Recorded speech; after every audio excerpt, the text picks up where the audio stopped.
Dobrodošli v Šmarju pri Jelšah. V manjšem kraju, kjer se trudimo, da zgodbe oživijo tudi izven knjig.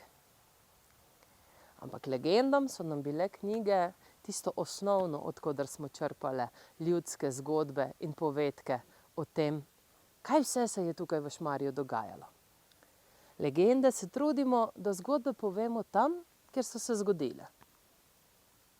Tako, na primer, ena ljudska povedka pripoveduje o tem, da je tukaj nekoč bilo veliko jezero. In po tem jezeru je Šmarje nekoč nosilo tudi ime Sveta Marija na jezeru. In zdaj pojdimo k zgodbi, kako je to jezero nastalo. Ko je bil svet še mlad, sta v Šmarje prišla dva brata velikana.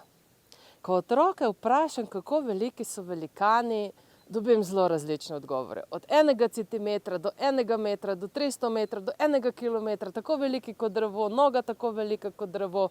V glavnem, na vas je, da se odločite, kako veliki so velikani. Brata velikana sta se odločila v dolini tukaj, kjer smo danes, v Šmarju pri Jelšah, sezidati domovanje. Velikani ne morejo živeti v navadnih hišah, tako kot mi. Velikani potrebujejo zelo velike hiše, ki jih imenujemo gradovi. Tako sta se velikana odločila, da si na majhnem hribčku nad Šmarjem v Korpolah sezidata grad. Začneta sezidati grad, ko kar naenkrat ugotovita, da je grad premajhen za njiju. Kako se bosta dva ogromna velikana spravila v premajhen grad? Ena noga bi štrlela skozi vrata, ena roka skozi okno, to ni prav udoben spanec.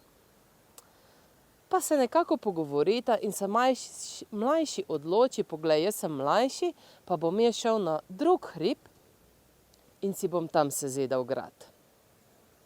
Ko se poslavljata, pogledata pod svoje noge in ugotovita, samo eno kladivo imama.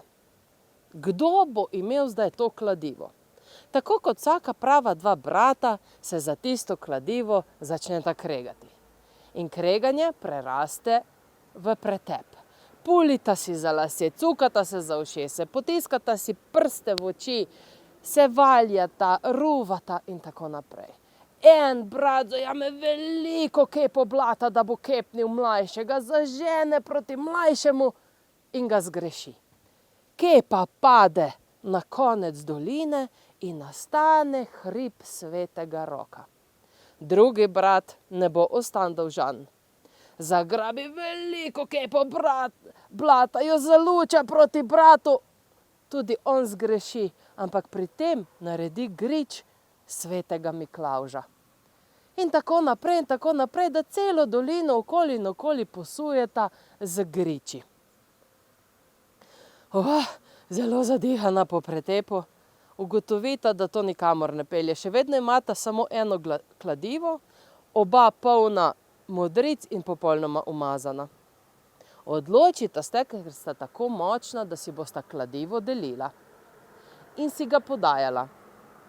Tako začneta graditi, nadaljujeta z gradnjo dvorca Korpole in začneta graditi dvorec Jelšengrad, vsak svojega. Pri tem, ko potrebujeta kladivo, se zadereta čez dolino, hej, podaj kladivo, in kladivo leti čez dolino. Pa drugi reče, hej, podaj kladivo, in leti kladivo čez dolino. Ko mlajši na Jelšengradu potrebuje kladivo, da bi pribil zadnji žebo, se zadere, se rečemo, hej, podaj kladivo!